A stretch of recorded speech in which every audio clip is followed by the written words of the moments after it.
Shalom saudaraku sekalian, kalau kita percaya bahwa ada Allah yang hidup, Allah yang maha kuasa, maka jika kita di pihak Allah, jika kita ada di dalam perlindungan Allah, maka pastilah saudaraku, kita aman. Segala sesuatu yang terjadi dalam hidup kita bukan kesialan, bukan kecelakaan, bukan musibah, bukan bencana, bukan malapetaka. Pasti mendatangkan kebaikan. Tentu kebaikan menurut Tuhan. Jadi kalau kita sungguh-sungguh percaya ada Allah yang hidup, ada Allah yang berkuasa, kita ada di dalam pembelaan dan perlindungan Tuhan, maka pastilah saudaraku, aman keadaan kita. Nah sekarang masalahnya bagaimana kita menjadi orang-orang yang benar-benar ada di dalam perlindungan Allah, ada di dalam pembelaan Allah. Nah saudaraku, ini rahasia yang sangat penting yang harus saudara-saudara ketahui, dan percayalah kalau saudara mengikuti kebenaran firman yang saya sampaikan ini, saudara pasti menjadi orang-orang yang terberkati, bahagia, beruntung, sampai pada kekekalan. Nah, bagaimana kita bisa menjadi manusia yang hidup di dalam perlindungan Tuhan, dalam penjagaan Tuhan? Yang pertama, saudaraku, kita harus benar-benar hidup menyenangkan hati Allah. Ini bisa kita lakukan, ini bisa terjadi, saudaraku. Menyenangkan hati Allah. Karenanya dalam segala hal yang kita lakukan, kita harus memperhitungkan, saudaraku, apakah yang kita lakukan ini membuat hati Tuhan nyaman, senang, atau tidak. Dalam segala hal, baik itu hal yang kelihatannya sepele, hal kecil, sampai hal-hal yang besar, kita harus benar-benar mempertimbangkan bahwa sesuatu itu menyenangkan hati Tuhan, membuat hati Tuhan nyaman. Dengan kalimat lain, kita harus hidup suci. Kesucian hidup itu, saudara, artinya melakukan segala sesuatu sesuai dengan pikiran dan perasaan Allah. Sesuai dengan apa yang Allah kehendaki, saudaraku. Ini harus menjadi agenda hidup kita setiap hari, sampai kemudian menjadi irama yang tetap, irama yang tidak kita paksakan dengan sendirinya, bisa berlangsung di dalam hidup kita. Tentu saya menyampaikan hal ini kepada saudara, sebab saya sendiri sudah belajar di situ. Saya sudah mengalami pergumulan panjang, jatuh bangun di situ. Ya tentu hari ini saya juga belum sempurna, saudaraku. Tetapi kalau saya jujur, ya, melihat hidup saya sejak muda, bahkan terlahir sudah menjadi orang Kristen, saya tidak sungguh-sungguh mau hidup suci. Selain pada waktu itu saya tidak yakin orang bisa hidup suci. Saya juga tidak berani hidup suci karena merasa kurang bahagia. Merasa jadi hidup ini kurang lengkap, saudaraku. Kesucian itu barang langka atau bahkan menjadi barang asing, saudaraku. Kita mau jadi orang baik-baik saja, ya, terutama bisa baik-baik di mata manusia. Tetapi kita tidak memperhitungkan apakah ini baik di mata Allah atau tidak. Dan irama hidup yang salah itu sudah berlangsung selama puluhan tahun. Apa yang kita mau pikirkan, kita pikirkan saja. Apa yang kita mau rasakan, ya kita rasakan saja. Kalau kita mau barang tertentu, pokoknya mau, kita usaha untuk memilikinya. Kalau kita mau membeli barang, kita beli saja apa yang kita mau beli. Belum lagi, saudara, kita tidak peka terhadap hal-hal yang mendukakan hati Tuhan. Ya, kita tidak mau mengampuni dengan tulus orang yang bersalah kepada kita. Ya, kita tidak mau sungguh-sungguh mengalah, mau mengerti orang lain. Karena kita merasa bahwa orang lain juga melakukan hal yang sama.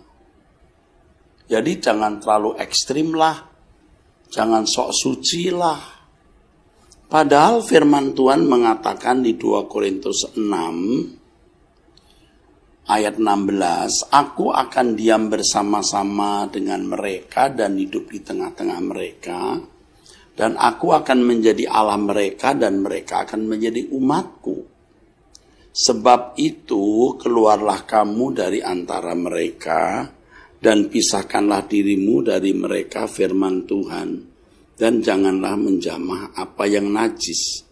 Maka aku akan menerima kamu, dan aku akan menjadi bapakmu, demikian Allah berfirman, dan kamu akan menjadi anak-anakku laki-laki dan anak-anakku perempuan, demikianlah firman Tuhan yang Maha Kuasa. Jadi kita tidak bisa diterima oleh Allah kalau kita masih menjamah apa yang najis. Apa itu yang najis? Ya semua yang bertentangan dengan kesucian Allah. Ditinjau dari hukum Allah, dari 10 perintah Allah, ya. Kalau melanggar salah satu hukum perintah Allah itu najis. Ya, jangan ada padamu Allah lain. Artinya kita tidak boleh kedukun, tidak boleh percaya kuasa-kuasa gelap, ya, yang orang Indonesia sering bilang orang-orang pinter, ya.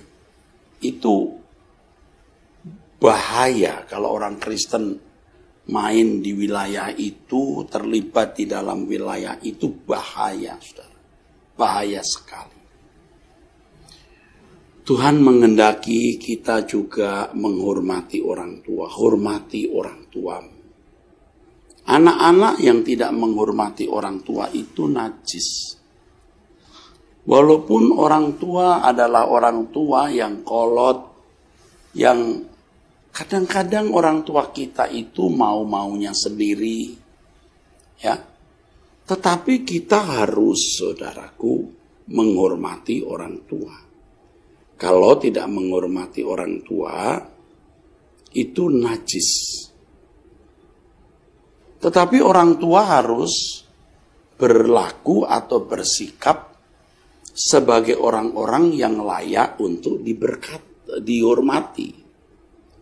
Firman Tuhan mengatakan hormati orang tuamu. Tetapi orang tua juga harus bersikap sebagai pribadi yang layak dihormati. Sering orang tua tidak menjadi orang yang layak dihormati, yang membuat anak-anak jadi memberontak. Dan kalau anak-anak memberontak itu hukumannya berat loh saudara. Jadi jangan sampai membuat orang tua, maksud saya membuat anak-anaknya menjadi najis. Jangan sampai orang tua membuat anak-anaknya jadi tidak menghormati dan itu menajiskan. Jadi anak-anak harus menghormati orang tua bagaimanapun keadaan orang tua itu, dan orang tua harus menjadi orang-orang yang layak dihormati. Hormati orang tuamu. Lalu jangan membunuh. Orang yang membunuh itu najis. Membunuh bukan hanya menghabisi nyawa orang. Kita membenci seseorang itu sudah merupakan pembunuhan, saudara. Itu mengerikan. Ya, kita membunuh. Maksud saya kita menghabisi nyawa orang itu sudah merupakan pembunuhan. Itu yang membuat najis. Maka firman Tuhan yang masuk di mulut tidak menajiskan yang keluar. Artinya kemarahan, kebencian, umpatan, kutukan dari hati yang membenci. Jangan ya saudara.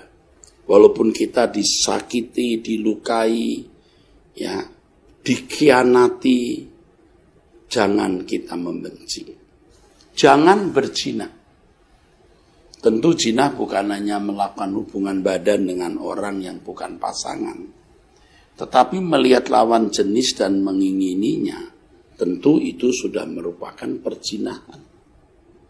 Makanya jangan nonton film-film yang tidak patut ditonton, karena itu akan menajiskan saudara. Ya, jangan. Nah, lalu jangan mencuri, ya, korupsi, mengambil barang yang bukan haknya, ya tidak perlu saya ajarkan ini.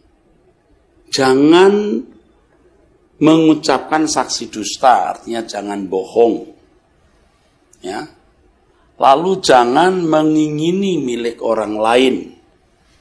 Saya kira hal-hal ini sudah biasa kita tahu. Dan tentu kita tidak boleh melakukannya. Tetapi dalam konteks Kristen ini memang luar biasa saudara.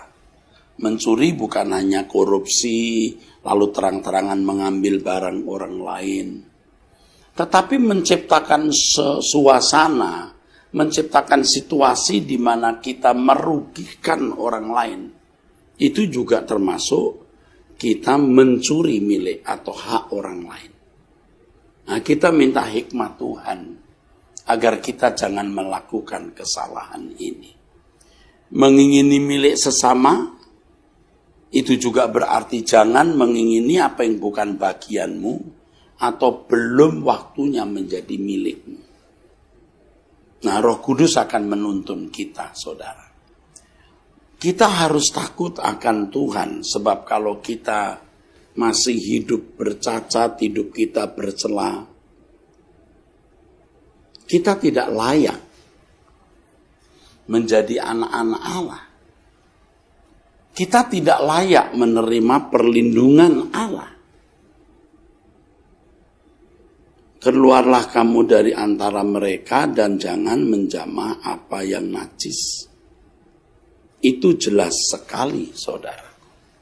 Jangan menjamah apa yang najis. Itu jelas sekali. Jadi saya harap dengan pemberitaan firman ini, saudara-saudara sekalian akan dibukakan ya, untuk mengerti kebenaran. Untuk diubahkan. Ayo kita berusaha untuk itu. Ya. Jangan mengandalkan kekuatan sendiri. Andalkan kekuatan Tuhan. Bagaimanapun kita terbatas, saudara. Tetapi dengan membangun kesucian hidup, kita membentengi diri kita. Ya, bahkan segala sesuatu yang terjadi, walaupun itu kelihatannya buruk, walaupun itu kelihatannya merugi, tapi tidak. Orang yang benar-benar mengasihi Tuhan dan berbuat segala sesuatu untuk menyenangkan Dia, tidak menyentuh apa yang najis, itu membentengi diri. Tuhan yang akan membentengi dia. Bahkan segala sesuatu yang terjadi dalam hidupnya itu mendatangkan kebaikan. Tadi saya sudah singgung, dulu saya juga tidak terlalu peduli, saudara. Tapi setelah saya menyadari bahwa kita memang harus hidup di dalam kesucian yang sesungguhnya, maka saya berusaha, saudara. Apa yang saya pikirkan, saya pertimbangkan. Apakah dengan memikirkan hal ini, merenungkan hal ini, aku menyenangkan Tuhan atau tidak? Itu di renungan hati. Dan kita bisa menghalau kok. Kita bisa membuang semua pikiran, renungan hati yang Tuhan tidak nyaman kalau kita memikirkan dan merenungkannya. Mulai dari hal itu. Ya. Dan kalau kita sungguh-sungguh berjanji mau hidup suci, berjanji untuk hidup tidak bercacat, tidak bercela, Roh Kudus pasti menuntun kita, memberitahu kita. Yang ini Tuhan tidak suka. Yang kau pikirkan itu Tuhan tidak berkenan. Nanti dengan sendirinya kita akan memiliki kepekaan. Kepekaan, saudara. Sesuatu itu berkenan di hadapan Tuhan atau tidak. Kalau sudah di pikiran kita bisa kontrol, bisa kendalikan, bisa kita kuasai, dan benar-benar kita bisa memiliki pikiran perasaan yang bersih, maka nanti berlanjut di ucapan. Jangan sembarang melakukan suatu tindakan dan perkataan yang itu membuat Tuhan tidak nyaman.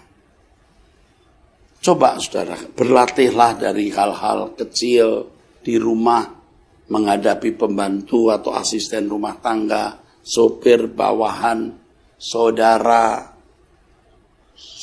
sekandung, famili, apalagi teman hidup, orang tua, menantu. Coba pertimbangkan, apakah yang saudara ucapkan itu adalah perkataan yang membuat Tuhan nyaman. Ya. Setelah di pikiran, lalu di perkataan. Ayo kita berusaha, ya saudara. Jujur saja, saya juga sering gagal, saudara. Tapi makin hari, kegagalan kita makin kurang, saudara. Dalam canda-canda, ya dalam perkataan yang kita anggap itu bukan masalah besar, ternyata hal itu menimbulkan reaksi hati Allah.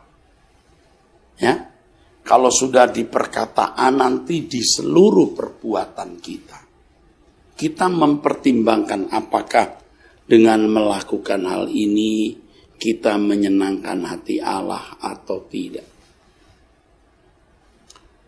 Saudara, inilah inti kekristenan sebenarnya.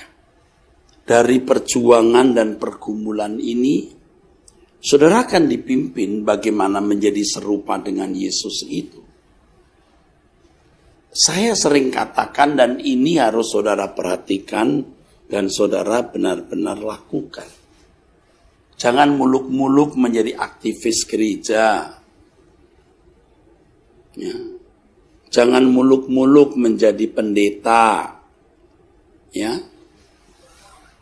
Tetapi coba saudaraku sekalian, dari hal-hal sederhana, hal-hal kecil yang terjadi dalam hidup ini. Nah, di sini dibutuhkan sebenarnya sebuah komitmen atau tekad. Kita harus berani ya, tidak ragu-ragu, tidak takut berjanji. Aku mau hidup suci Tuhan. Aku mau hidup tidak bercacat, tidak bercelah. Aku hanya mau menyenangkan hatimu dan tidak melukai hatimu. Coba saudara bertekad itu. Walaupun kedengarannya sombong, ya omong besar. Tetapi memang standar orang percaya itu seperti yang dikatakan oleh firman Tuhan dalam 1 Petrus 1 ayat yang ke-16. Agar kita kudus seperti Allah kudus. Ini sama dengan jangan menyentuh apa yang najis. Sama dengan menjadi orang kudus. Saya sering bicara ini dan terus akan berbicara hal ini. Mengapa? Ini hal terpenting dalam hidup. Jadi kalau Alkitab berkata kumpulkan harta di sorga, maksudnya adalah jadilah manusia yang bisa memproduksi, melahirkan, menciptakan pikiran, ucapan, tindakan yang berkenan di hadapan Tuhan. Menyenangkan Dia. Saudara, memang ini berat sekali. Benar loh. Bisa menyenangkan hati Tuhan itu berat sekali. Orang yang menyenangkan Tuhan itu orang yang teosentris. Hidupnya berpusat pada Allah. Bukan lagi egosentris atau akusentris. Nah, orang-orang seperti ini barulah bisa dimiliki Tuhan. Dan berhak memiliki Tuhan. Nah, saya belajar bertahun-tahun menjadi orang yang teosentris. Itu luar biasa sulitnya, saudara. Sampai saat ini. Kadang-kadang bisa tidak stabil. Ada saat di mana teosentris, saat yang lain tidak teosentris. Ya, jadi kadang-kadang ya ada blank spotnya, ups and down, on off. Nah, kita tidak boleh berhenti berjuang, tidak boleh berhenti belajar terus untuk menjadi orang-orang yang terus bisa menyenangkan hati Allah.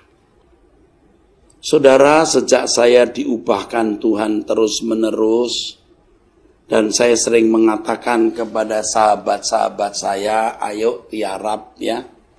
Maksudnya kita memeriksa diri sendiri, saudaraku. Ya, yuk kita memeriksa diri sendiri.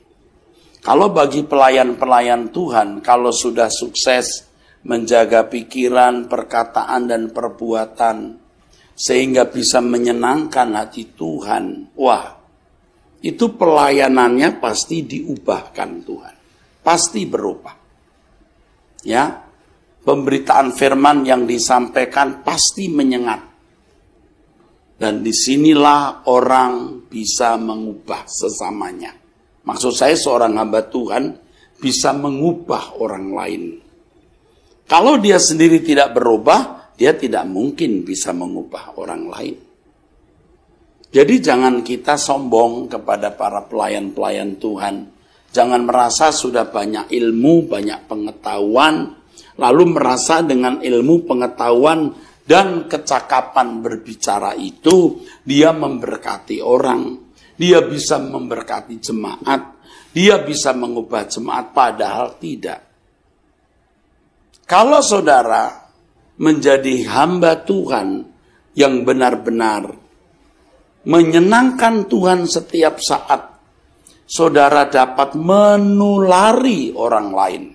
Nanti orang lain yang akan bersaksi, saya berubah karena ibu itu. saya berubah karena Bapak itu. Dia akan pasti, saudaraku sekalian, dibuktikan, artinya orang lain yang membuktikan. Saudara sebagai pelayan jemaat bisa dicela, diomong-omongin orang, dijahat-jahati, dipandang jahat. Enggak masalah. Kenapa? Karena Tuhan yang akan memberi pembelaan. Jangan kita membela diri. Dan salah satu bukti ciri dari pembelaan Tuhan, saudara, hidupmu akan berubah terus. Ya, berubah terus. Dan nanti orang akan membuktikan perubahan hidup mereka dari pelayanan yang saudara lakukan. Pelayanan yang saudara lakukan itu benar-benar efektif mengubah orang lain. Ya, ini bukan hanya untuk pembicara, tapi semua aktivis. Supaya orang-orang yang saudara sentuh atau orang-orang yang bersentuhan dengan saudara itu akan diubah oleh Tuhan. Ya. Juga kepada worship leader, guru-guru sekolah minggu. Anda tidak akan bisa merubah orang yang saudara layani kalau saudara sendiri belum berubah. Perubahan sampai tingkat yang tentu signifikan yang tadi saya katakan dari perkara-perkara kecil, dari saudara, dari apa yang saudara pikirkan, saudara ucapkan, saudara lakukan, yang dilihat orang maupun yang tidak dilihat orang. Kejujuran, pengertian kita untuk orang lain dalam segala hal, penguasaan diri, jaga perkataan dan lain sebagainya. Ya, saya mengatakan ini tentu bercermin pada diri saya sendiri. Bagaimana saya dulu, ya sampai sekarang belum sempurna ya, tapi dulu saya tidak mau mengerti orang lain. Mau marah ya meledak saja, saudara. Di mana saja. Apalagi merasa diri benar, memiliki backing, backup, pejabat atau aparat. Wah, makin tidak takut. Sebenarnya kita menganiaya perasaan Tuhan. Karena kita anak-anak Allah loh. Tindakan kita itu pasti membangkitkan reaksi Allah. Jangan muluk-muluk ya, jangan banyak bicara. Yuk tiarap, kita mulai periksa diri. Apakah kita membuat Tuhan ya nyaman, hatinya nyaman. Dan kalimat lain yang sering saya pakai, kita bisa membuat senyum Tuhan. Membuat senyumnya dari apa yang kita ucapkan, kita pikirkan, kita lakukan. Membuat senyum Tuhan.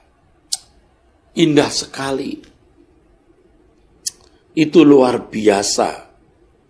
Nah, orang-orang Kristen seperti ini, orang-orang percaya seperti ini, tentu menjadi orang-orang istimewa dan khususnya Tuhan.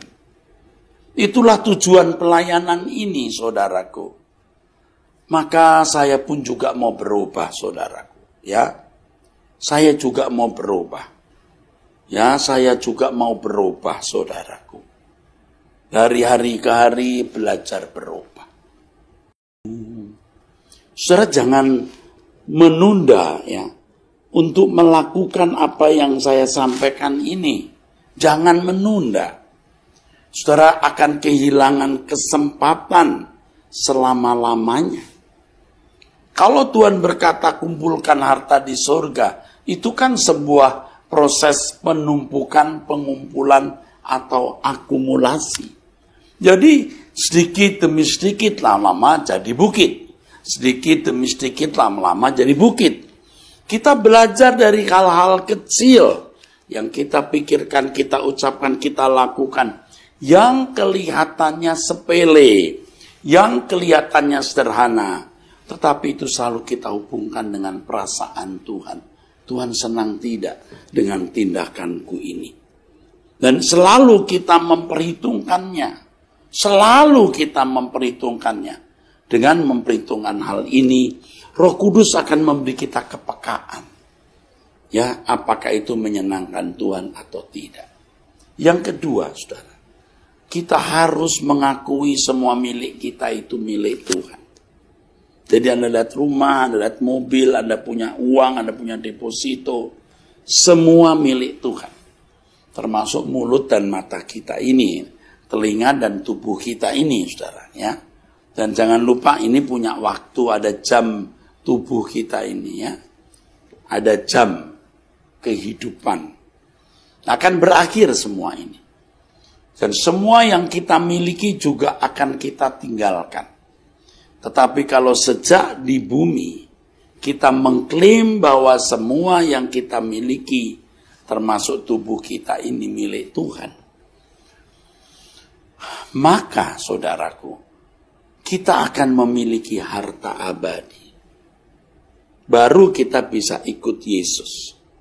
Kepada orang kaya di Matius 19, Tuhan berkata, jual segala milikmu, bagikan kepada orang miskin dan datanglah ikut aku. Sebenarnya perkataan itu berarti begini, kalau kamu masih merasa memiliki sesuatu, kamu tidak dapat mengikut aku. Karena Yesus sendiri melepaskan segala kemuliaan, Filipi 2 ayat 5-7, dan melepaskan semua hak. Ingat di Taman Getsemani, ketika dia direndahkan, dia ditangkap, dia bisa menurunkan malaikat, tetapi dia tidak melakukan.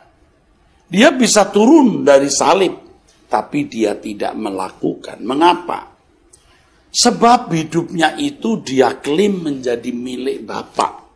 Maka prinsipnya adalah makananku, melakukan kehendak Bapa dan menyelesaikan pekerjaannya. Saudara, mari kita belajar untuk itu. Apapun yang kita usahakan, yang menjadi uang, kita kumpulkan dalam deposito, semua milik Tuhan. Harus berani mengklaim itu. Makanya kalau saya mengajarkan saudara untuk tidak berhitung dengan Tuhan, bukan berarti lalu jadi pelit. Jangan saudara berkata, wah di GSKI kita tidak wajib memberi persepuluhan, jadi kita tidak usah memberi persembahan. Itu salah. Tentu harus ada bagian yang kita sisihkan untuk Tuhan. Semua milik Tuhan, dan kita ini seperti seorang kasir yang mengelola harta majikan. Majikan kita tentu adalah Tuhan, saudara. Kita mengelola milik Tuhan. Oh, saudara, kalau saudara memiliki prinsip ini dan mengakar di dalam diri saudara, nanti saudara akan lebih peka dalam menggunakan harta uang saudara. Akan lebih peka. Jadi kita harus klaim dulu seluruh hidup kita milik Tuhan. Dimulai dari apa tadi? Ya, hati, pikiran, mata, mulut, telinga. Seluruh tubuh kita ini milik Tuhan. Dan ini punya waktu loh, ada jam tubuh. Jam kehidupan fisik. Kalau nanti mati selesai dikubur. Dan seluruh harta yang kita miliki juga lepas. Tetapi kalau sejak kita hidup di bumi, kita mengklaim dan membiasakan diri bahwa segenap hidup kita milik Tuhan, maka saudaraku, kita memiliki harta kekal. Jadi kita harus berani mengklaim semua ini milik Tuhan, milik kerajaan surga. Banyak orang tidak merasa, maksud saya tidak menyadari hal ini, ya, sehingga dia berlaku suka-suka sendiri. Kasihan kalau suatu hari dia menghadap tahta pengadilan Kristus, celaka, saudara. Lukas pasal yang ke-16 ayat 12 mengatakan bahwa harta yang kita miliki hari ini harta orang lain. Sedangkan harta kita sendiri nanti di kekekalan, saudara. Nah, kalau ingat begitu, kita tidak merasa memberi. Waktu kita mendukung pekerjaan Tuhan, menolong saudara untuk uang kuliah anaknya, menolong orang yang dalam kesusahan. Kita hanya menjadi seorang manajer, kasir.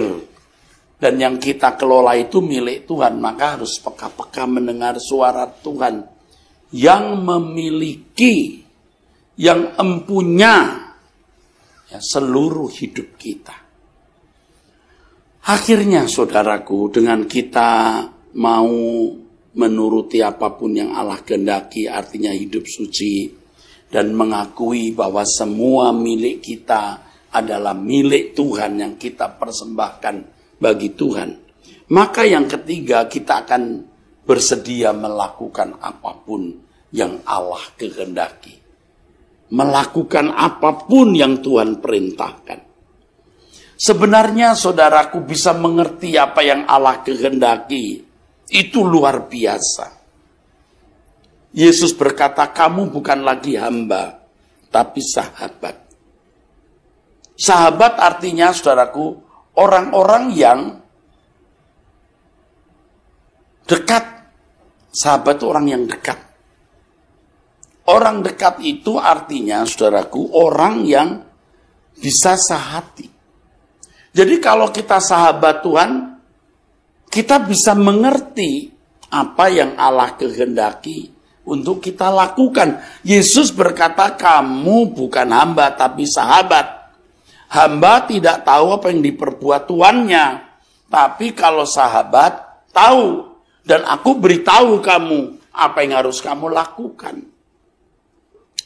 Sebagai sahabat Tuhan kita bisa berkata, apapun yang kau perintahkan padaku Tuhan, aku mau lakukan. Nah kita harus berani punya komitmen atau tekad itu saudaraku. Apapun yang kau perintahkan. Jika saudara melakukan hal itu, saudara baru benar-benar adalah anak Abraham. Artinya seperti Abraham yang melakukan apapun yang Allah perintahkan, saudaraku. Apapun yang Allah perintahkan. Nah ini yang sebenarnya menjadikan hidup saudara benar-benar menjadi berkualitas tinggi, saudara. Nanti saudara makin hari makin mengasihi Tuhan, saudara akan lebih mendesak kepada Tuhan. Saudara yang akan mendesak Tuhan, apa yang harus kulakukan Tuhan. Gak usah diperintah, kita yang mendesak. What must I do, Lord? Sebelum berakhir hariku, aku mau melakukan apapun yang kau kehendaki. Saudara, kita yang nyodor-nyodorkan diri. Apa yang harus kulakukan Tuhan? Nah, kalau orang sudah egosentris, artinya berpusat pada diri sendiri. Ya, akhirnya apa saudaraku? Ia tidak pernah memperdulikan perasaan Tuhan. Aduh, saudara, celaka loh kalau kita masih egosentris.